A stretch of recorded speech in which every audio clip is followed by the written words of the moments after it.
태을은 대한제국으로 가기 전 대한민국과 대한제국 사이의 공간으로 들어가게 됩니다. 그리고 이곤에게 손에서 놓은 그 자리에서 열흘이 넘을 동안 터지지 않고 있는 풍선이 있다는 것과 풍선이 터지지 않는 이유로 이곳에는 빛, 바람, 공기가 없다는 얘기를 듣게 되죠. 그 후 이곤과 함께 대한제국으로 오게 된 것이었고 은섭과 똑같이 생긴 조영과 만나게 된 것이었습니다. 그렇게 태을은 대한민국에서는 절대 볼 수 없었던 이곤의 모습을 보면서 부산에 있는 황실로 따라가게 되죠. 그리고 거기서 이곤의 측근이자 대한민국에서는 100년 전에 사라진 제조상궁을 만나는 것뿐만 아니라 대한민국에서 자신의 집 앞에서 카페를 하고 있는 사장과 똑같이 생긴 사람까지 보게 되면서 자신이 지금 있는 곳이 정말 평행세계가 맞다는 것을 다시 한번 느끼게 됩니다. 그러나 조영은 그런 태을을 별로 달갑지 않게 생각하고 있었죠. 왜냐하면 저번부터 이곤이 계속해서 평행세계라는 곳으로 사라지는 것과 그곳에 다녀오고 난 후에 어깨에 상처가 생긴 것을 보고 태을과 연관이 있을 것 같다는 생각 때문이었습니다. 하지만 이곤과 친분이 있는 모습 때문에 별다른 행동은 취하지 않게 되죠. 그 시각 태을은 제조상궁의 안내를 받아 이곤의 방과 제일 먼 곳의 방으로 가게 됩니다.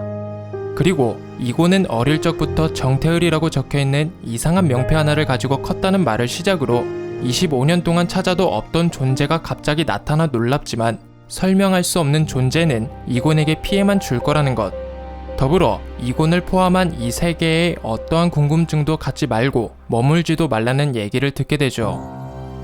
그렇게 태을은 생각이 많은 밤을 지새우게 됩니다. 한편 대한민국에 있는 이림은 어느 한 여성을 찾아가게 됩니다. 그리고 대뜸 여러 장의 사진을 던져주며 자신은 미천한 당신의 인생을 구원해줄 사람이라고 얘기하게 되죠. 알고 보니 그 사진은 뱃속에 아이가 있음에도 불구하고 돈이 없어 도박장에서 음식 해주는 일을 하고 있는 그 여성의 사진이었습니다. 그 사진을 보게 된 여성은 자신을 몰래 찍고 다녔냐며 경찰에 신고를 하게 되죠. 하지만 이제 막 아이가 태어날 시기에 돈이 없는 현실에서 자신을 구원해줄 수 있다는 말은 너무나 큰 힘이었기 때문에 신고를 포기하게 되고 어떻게 해야 되냐고 물어보게 됩니다. 그래서 이림은 며칠 전 보낸 사진 속 사람, 그 사람을 죽이면 된다고 얘기하게 되죠. 그 사진 속에 있는 사람은 대한제국에서 총리와 친하고 재벌가와 결혼한 자신의 모습과 똑같은 모습을 하고 있는 사람이었습니다. 한편 이곤은 태을을 혼자 궁에 내버려두면 외로울 거라는 생각에 일일 경호원으로 만들어 자신의 모든 일정에 데리고 다니게 됩니다. 그러나 너무 많은 일정에 태을이 힘들어할까봐 조영을 시켜 잠시 놀다 오라는 말을 대신하게 되죠. 그래서 태을은 조영에게 10만원을 빼서 대한제국을 여행하기 시작하게 됩니다.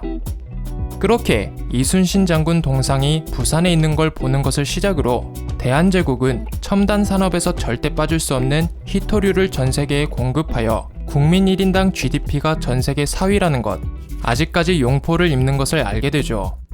그리고 태을은 서울로 가는 기차를 타러 가게 됩니다. 그런데 이상하게도 때마침 그곳을 지나가던 조폭들이 태을을 잡으려 하게 되죠. 그런데 그때 조영이 나타나 조폭들을 저지하게 되고 왜 태을을 잡으려 하냐고 물어보게 됩니다. 그 조폭들이 태을을 잡으려 한 이유는 자신들의 돈을 훔쳐간 도둑 루나랑 똑같이 생겼다는 것 때문이었죠. 그 말을 들은 조영은 뭔가 이상하다고 생각하지만 지금의 태을은 이곤의 손님이기 때문에 조폭들을 저지하게 됩니다. 그렇게 태을은 무사히 서울에 도착해 대한민국에서 자신의 회사인 종로경찰서로 가게 되죠. 그리고 거기서 동료들과 똑같이 생긴 사람들이 여기에도 있다는 것을 확인하게 되고 그 후 자신이 사는 동네에서 신재와 똑같이 생긴 사람이 있다는 것도 확인하게 됩니다. 그리고 몇 시간 후 서울에 온 진짜 목적을 이루러 가게 되죠. 바로 어렸을 적 사망한 엄마를 보는 것이었습니다. 하지만 아까 확인한 동료들과는 달리 엄마뿐만 아니라 자신과 아빠는 그 어디에도 없었죠. 그래서 태을은 떨어지지 않는 발걸음을 억지로 떼면서 부산으로 돌아가려 합니다. 그런데 절체절명의 위기에 봉착하게 되죠. 바로 부산으로 가는 돈이 모자란 것이었습니다. 그래서 황실에 전화를 걸어 이곤과 친하다고 얘기하게 되죠. 그러나 당연히 그 말을 믿을 리 없었고 17번째 연락 끝에 누군가 이곤을 계속해서 찾는다는 것이 이곤의 귀에 들어가 이곤은 단숨에 부산에서 서울까지 헬기를 타고 날아가게 됩니다. 그렇게 태을은 자신을 구하러 온 이곤을 만나게 되죠. 그런데 그때 수상한 사람이 자신들 쪽으로 오는 것을 보게 됩니다. 그 사람은 구총리였죠. 태을을 자신의 사람으로 만들고 싶지만 그렇게 할 수 없다는 것을 알고 있는 이곤. 그러면 안 되는 걸 알고 있지만 대한제국이 점점 궁금해지고 있는 태을. 그리고 이곤의 행동이 뭔가 수상해 그의 뒤를 밟고 있는 구총리.